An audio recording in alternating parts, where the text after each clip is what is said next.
Shalom à tous, que la grâce et la paix vous soient données de la part de Jésus-Christ notre Seigneur.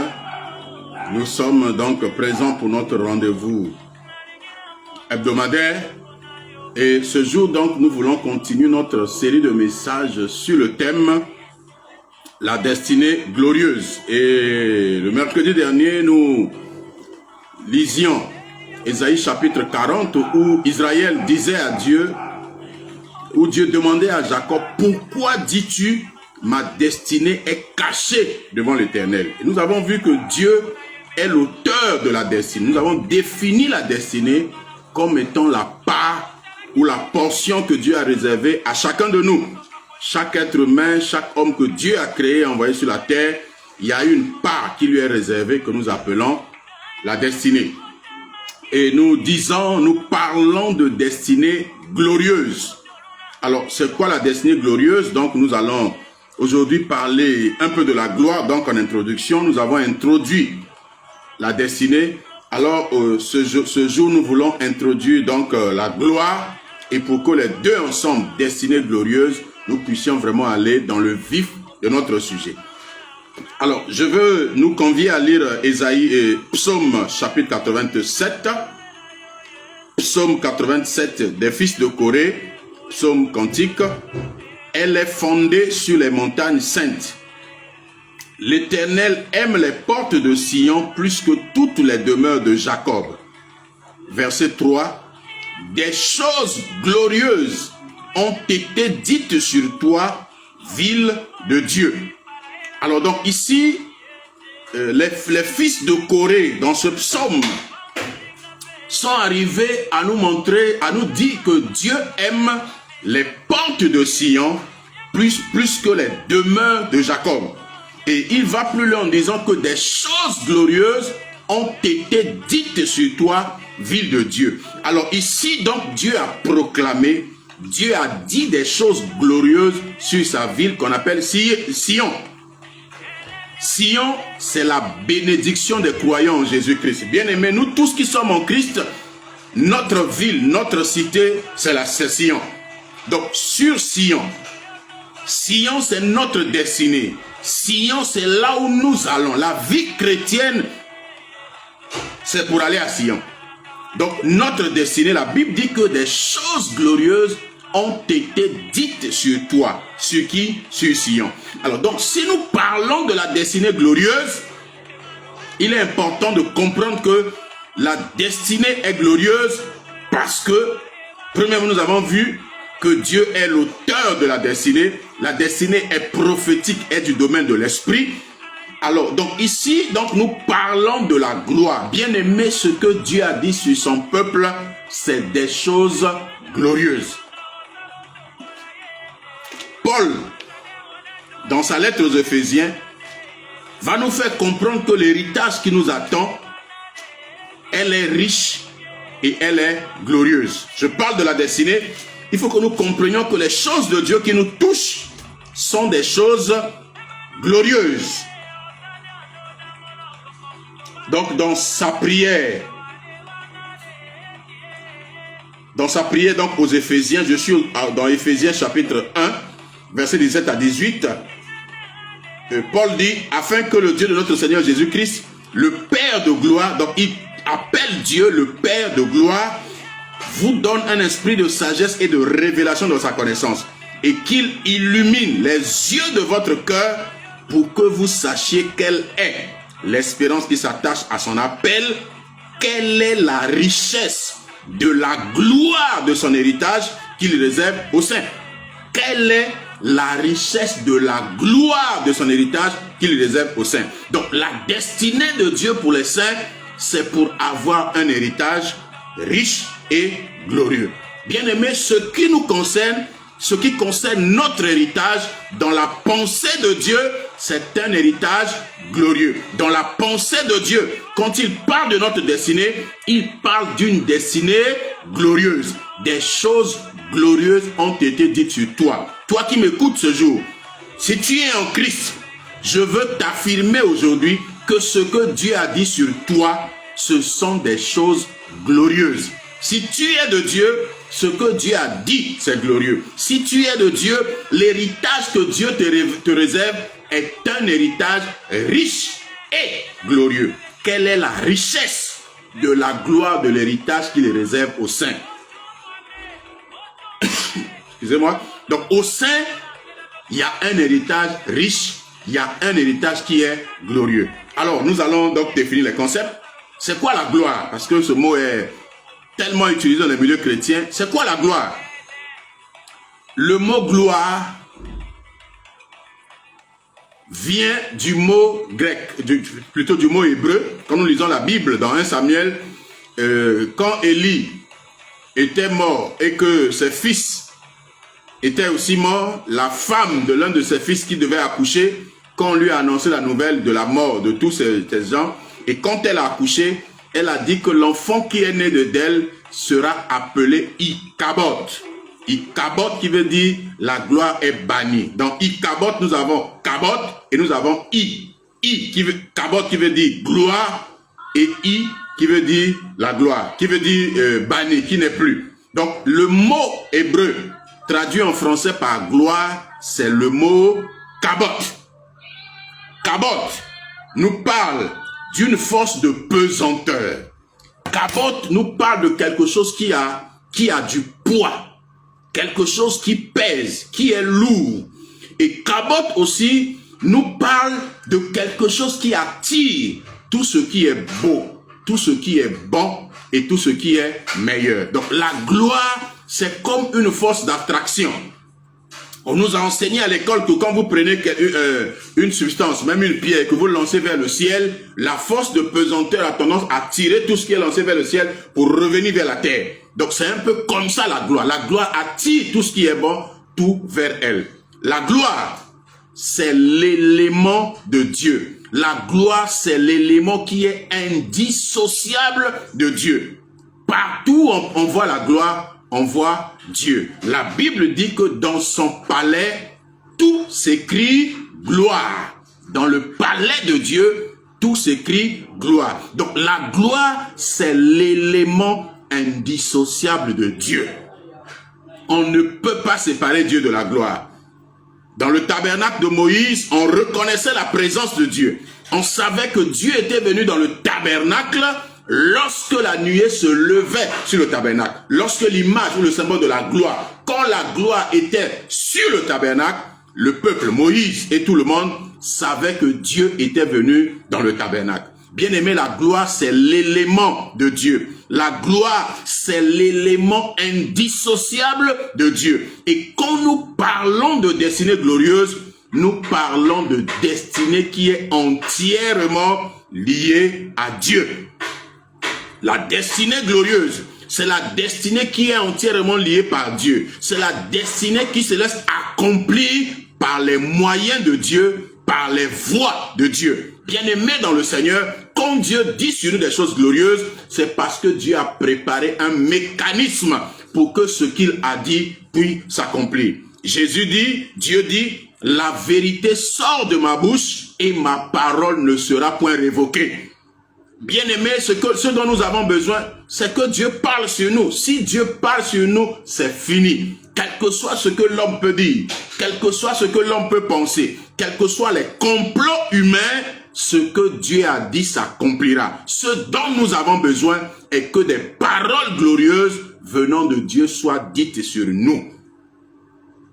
Saül, à la recherche des ânesses perdues de son père, était sorti de sa maison sans grand espoir. Il était sorti simplement pour aller rechercher des ânesses. Mais quand il a rencontré le prophète Samuel, dans la bouche de Samuel, il y avait des paroles qui ont conditionné la destinée de Saül. Samuel a parlé et Saül est devenu le roi. Bien-aimé, voilà comment est-ce que Dieu oriente les destinées. Voilà comment est-ce que Dieu change les destinées. Bien-aimé, nous avons besoin que Dieu parle sur notre destinée. Mon frère, ma soeur, si Dieu parle sur ta vie, ni le diable, ni les démons, ni les sorciers, ni les hommes, personne ne peut arrêter l'accomplissement du plan de Dieu, l'accomplissement du programme de Dieu. La gloire, oui, nous en avons besoin. Bien-aimés, nous avons besoin de la gloire. nous avons besoin que Dieu manifeste sa gloire. Jésus a prié dans sa prière du souverain sacrificateur, la prière sacerdotale. Jean chapitre 17, Jésus dit, je leur ai donné la gloire que tu m'as donnée. Donc c'est la prière de Jésus pour nous, la prière de Jésus pour toi, la prière de Jésus pour moi, et que la gloire que Dieu lui avait donnée, il nous l'a donnée. Donc chrétien, comprend que la gloire, c'est notre chose. La gloire, c'est notre chose. La gloire, c'est la chose pour laquelle Dieu veut que nous puissions nous battre. Parce que là où il y a la gloire, là se trouve Dieu. Quand nous quittons la gloire, quand nous allons loin de la gloire, nous allons loin de Dieu. Quand nous quittons la gloire, nous allons loin de Dieu. Nous avons besoin de la gloire pour être proche de Dieu. Parce que la gloire, c'est l'élément de Dieu. La gloire, c'est là où Dieu opère. Dieu opère dans un milieu où il y a la gloire. C'est pourquoi, chrétiens, nous devons travailler à la gloire de Dieu. Nous devons travailler à rechercher la gloire de Dieu.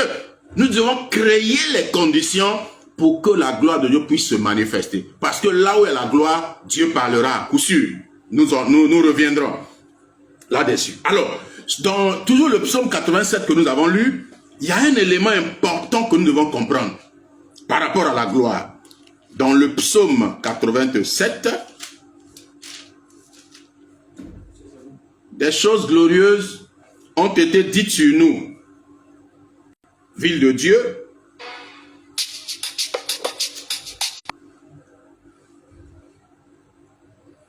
des choses glorieuses ont été dites sur nous, ville de Dieu, mais la Bible aussi nous fait comprendre une chose fondamentale, une chose importante. Et ce que la Bible nous fait comprendre ici, c'est au verset 7. Et ceux qui chantent et ceux qui dansent s'écrient, toutes mes sources, toutes nos sources, toutes mes sources sont en toi. Alors, Dieu a dit des choses glorieuses, Dieu a fait des promesses, mais il y a deux catégories de gens qui sont en train de se dire, nos sources sont en toi. Ceux qui ont découvert les sources qui étaient en Dieu, c'est ceux qui chantent et c'est ceux qui dansent. L'Éternel aime les portes de Sion plus que les demeures de Jacob. Pourquoi? Dans les demeures de Jacob, il y a le peuple. Et nous savons que là où il y a un peuple, c'est un peuple qui autrefois est sorti du désert avec beaucoup de plaintes, qui est sorti de l'esclavage de l'Égypte. Et pendant la traversée du désert, c'est un peuple qui était en train de se plaindre tout le temps. Et nous savons que dans la plupart des maisons, il y a des plaintes, il y a des cris, il y a des pleurs pour ce qui ne va pas. Donc Dieu préfère les portes de Sion aux demeures de Jacob. Pourquoi?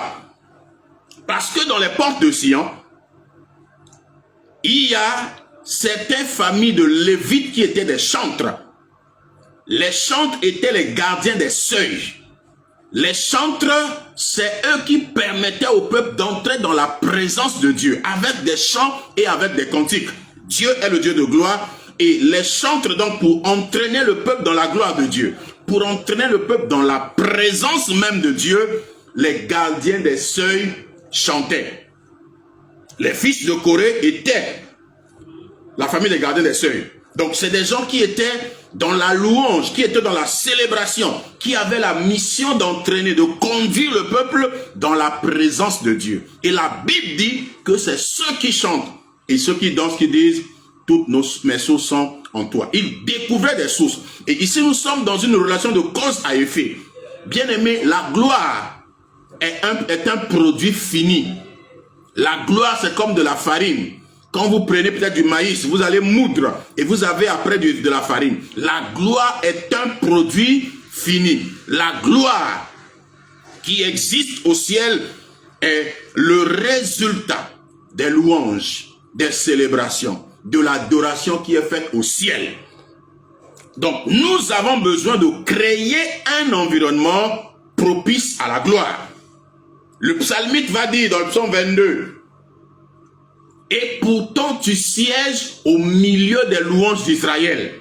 Qu'est-ce qu'il veut dire par là? Quand le peuple se met à louer, quand le peuple se met à célébrer, les louanges et les célébrations produisent la gloire Et là où il y a la gloire, Dieu vient siéger. Et ce texte veut dire littéralement la louange. Dieu s'intronise dans la louange de son peuple. C'est-à-dire que quand le peuple commence à louer et que les louanges produisent la gloire, Dieu vient s'installer. Dieu vient siéger. Dieu vient habiter. Dieu vient régner. Donc, par nos louanges, par nos célébrations, nous pouvons créer une atmosphère de gloire qui va amener Dieu à venir s'installer, qui va amener Dieu à venir parler, qui va amener Dieu à venir déclarer sur nous des choses. Ce n'est pas pour rien que les anciens, les patriarches, allaient souvent dans les lieux élevés, ils bâtissaient des autels et ils offraient des sacrifices. Et la plupart des autels, les sacrifices étaient des holocaustes, des sacrifices entièrement consumés. Quand on brûlait, le feu montait, la fumée montait. Et c'était comme l'adoration qu'on adressait à Dieu et ensuite Dieu répondait. Donc nos louanges, nos célébrations produisent aussi l'effet, le même effet, produit de la gloire qui généralement est symbolisée par la fumée, et cette gloire monte, révèle à Dieu que, attention, dans un tel lieu, il y a cette atmosphère qui est créée et Dieu vient siéger, Dieu vient opérer, Dieu vient parler. Bien-aimés, la gloire de Dieu, c'est ce dont nous avons besoin. La gloire de Dieu, c'est l'environnement dans lequel nous devons être. Alors, je vais un peu plus loin pour élucider ce que je suis en train de dire, parce que c'est un sujet important. Dans le livre d'Ésaïe, chapitre 6, dans la vocation d'Ésaïe, Ésaïe dit, l'année de la mort du roi Osias, je vis le Seigneur assis sur un trône très élevé et les pans de sa robe remplissaient le temple. Ésaïe a vu Dieu, a vu le Seigneur, assis sur un trône très élevé, les pans de sa robe remplissaient le temple, des séraphins se tenaient au-dessus de lui. Ils avaient chacun 6 ailes, il est décrit, mais ce que vous allez remarquer, au verset 3, c'est là maintenant que les choses commencent. Au verset 1er, il a décrit ce qu'il a vu, il a même vu, il dit, j'ai vu le Seigneur, assis sur un trône très élevé. Généralement, ce n'est pas les seigneurs qui s'asseyent sur le trône. Sur le trône, c'est le roi. Mais Ésaïe ici nous décrit qu'il a vu le Seigneur assis sur un trône très élevé. Parce que la vision d'Ésaïe, ce qu'il a vu, était quelque chose qui n'avait pas encore attiré. Pourquoi? Parce qu'il n'y avait pas encore la présence de la gloire. Il a vu Dieu, il a vu les séraphins, il a vu les chérubins. Mais la gloire n'étant pas présente, Ésaïe a vu les choses naturellement. Il a vu les hommes comme un homme ordinaire. Mais vous allez voir qu'au verset 3, quand ils ont commencé à crier l'un à l'autre, donc ils ont commencé les célébrations et à dire, Saint, Saint, Saint est l'Éternel des armées, toute la terre est pleine de sa gloire. Verset 4, les portes furent ébranlées dans leur fondement par la voix qui retentissait et la maison se remplit de fumée. La maison se remplit de gloire.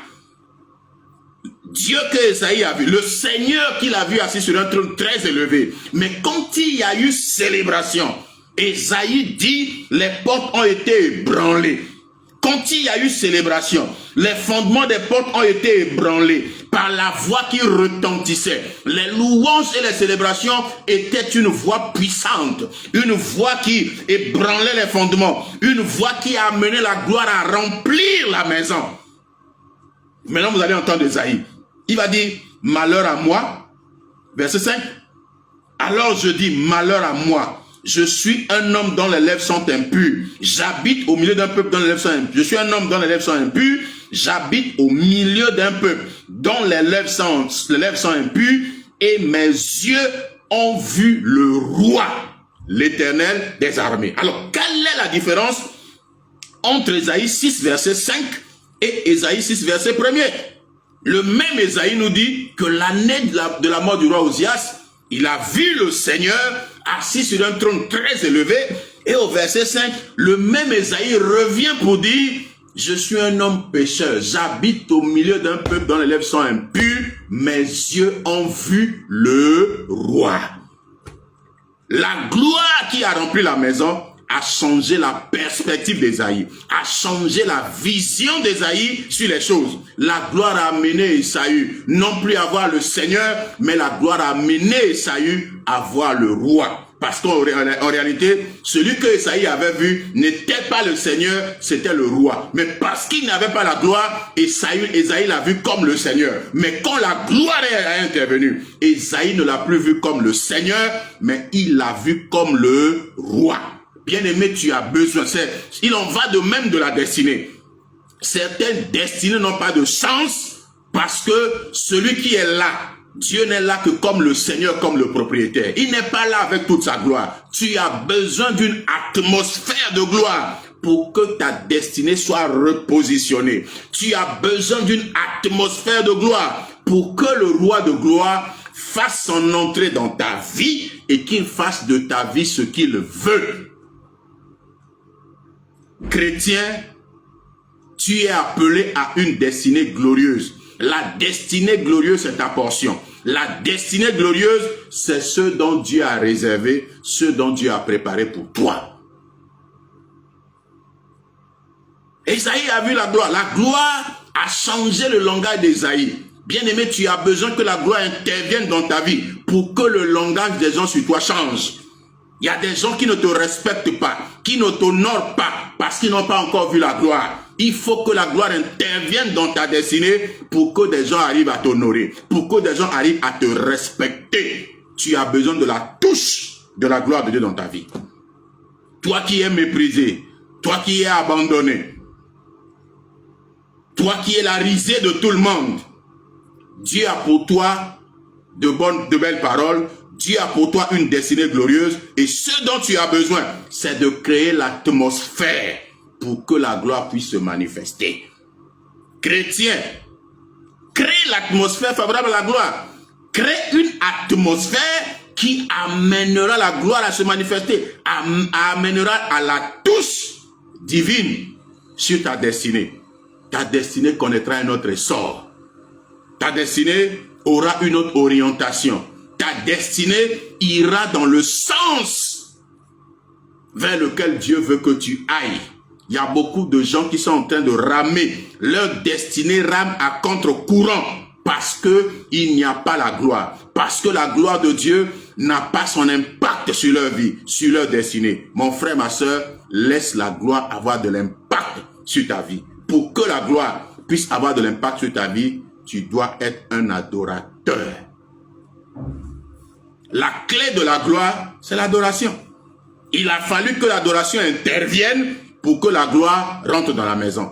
Et bien aimé dans le Seigneur, quand Dieu a permis à Moïse de bâtir le tabernacle, le but de Dieu n'était pas autre chose que la gloire. C'est pourquoi quand Moïse a fini de bâtir le tabernacle et qu'il l'a présenté à Dieu, la Bible dit que la gloire a rempli la maison à l'intérieur et la gloire était au-dessus. Quand Salomon a bâti son temple, dans 2 Chroniques 6, il a fait une prière à Dieu et dans 2 Chroniques 7, la Bible dit que le feu descendit du ciel et a consumé les holocaustes et la gloire de Dieu a rempli le temple. Il y avait la gloire au-dessus du temple, il y avait la gloire dans le temple au point où les sacrificateurs ne pouvaient pas faire le service.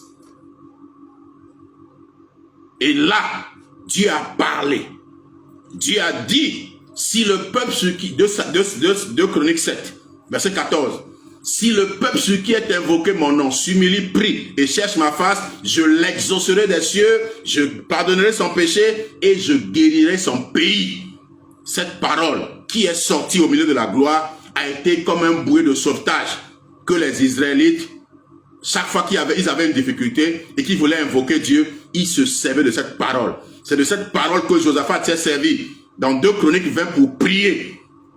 C'est de cette parole que Daniel s'est servi quand il ouvrait ses fenêtres en direction de Jérusalem. Parce que Dieu avait dit, ses yeux seront désormais présents sur le lieu, sur le temple construit. Et Dieu dit, ses oreilles seront attentives aux prières faites dans ce lieu. C'est pourquoi les Juifs avaient leur regard vers le temple, parce que c'était la maison de la gloire, c'était la maison où Dieu avait parlé. Chrétien, qu'est-ce que Dieu a dit sur toi? Quelles sont les choses que Dieu a dites sur toi? Parce que sur nous, ce que Dieu a dit, ce sont des choses glorieuses.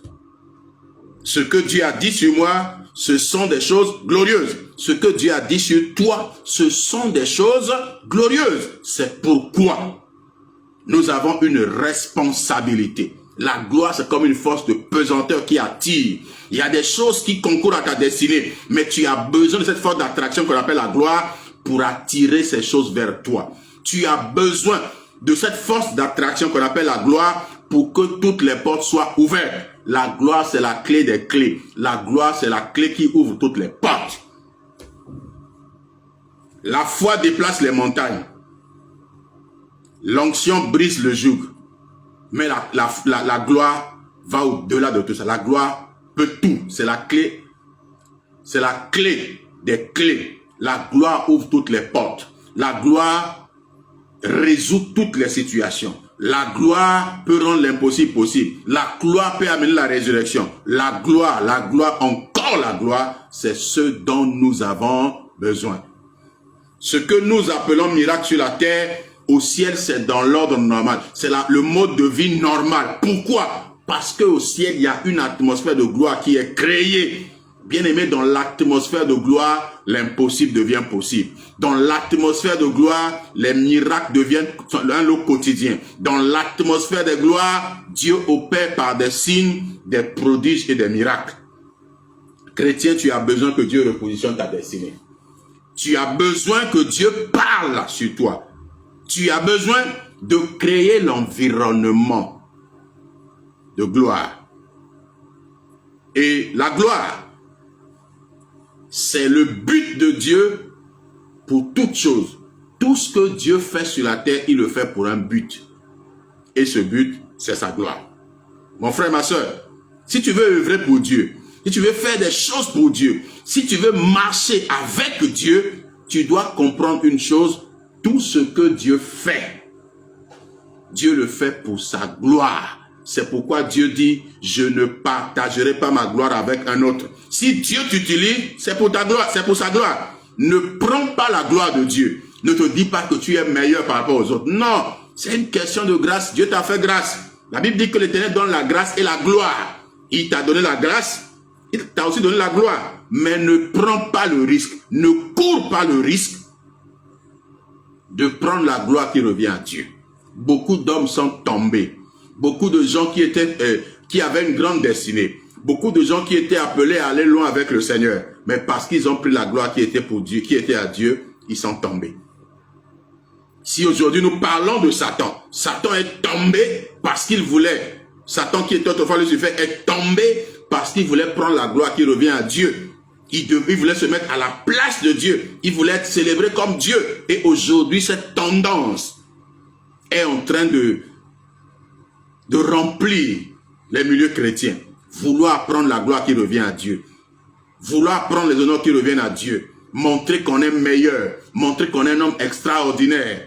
Pour d'autres, c'est par des titres pompeux qu'on se donne. Pour d'autres encore, ils vous parlent comme s'ils étaient le meilleur des meilleurs. Les autres ne connaissent rien. Les autres ne valent rien. Bien-aimés, attention. À chacun de nous, Dieu a fait une portion de grâce. À chacun de nous, Dieu a donné un lot et une portion qu'on appelle la destinée. Tu n'as pas toutes les portions. Tu n'as pas tout le lot. Tu n'as qu'un lot. Tu n'as qu'une portion. Et les autres portions, Dieu les a données à d'autres personnes. C'est pourquoi le corps de Christ est un. Nous devons travailler de main dans la main. Nous devons nous unir pour former vraiment un corps. Parce que nous sommes chacun un membre du corps. C'est quand nous nous mettons ensemble que nous sommes le corps. Pourquoi t'enorgueillir? Pourquoi prendre la gloire qui revient à Dieu? Ceux qui l'ont fait ont été chutés. Ceux qui l'ont fait sont tombés. Et Jérémie dira dans son livre, dans le livre de Jérémie, chapitre 9, écoutez ce que Dieu dit, c'est un message fort. Jérémie, chapitre 9, le verset 23. Dieu s'adresse aux sages, Dieu s'adresse aux forts.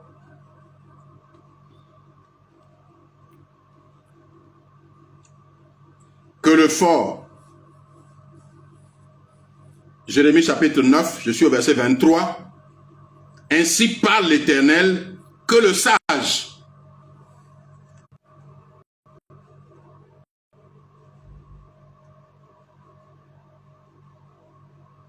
Ainsi parle l'Éternel, que le sage ne se glorifie pas de sa sagesse, que le fort ne se glorifie pas de sa force, que le riche ne se glorifie pas de sa richesse.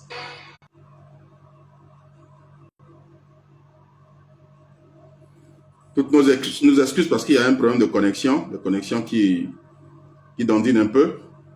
Ainsi parle l'Éternel, que le sage ne se glorifie pas de sa sagesse, que le fort ne se glorifie pas de sa force, que le riche ne se glorifie pas de sa richesse.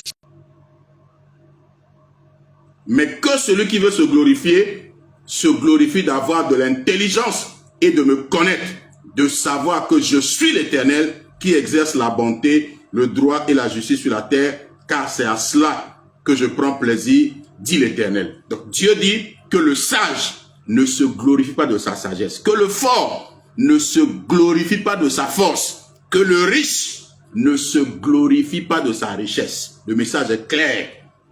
Que celui qui veut se glorifie d'avoir de l'intelligence, de connaître que c'est Dieu qui exerce la bonté, le droit et la justice sur la terre, car c'est à cela que Dieu prend plaisir. Pourquoi te glorifier de la sagesse, de la richesse?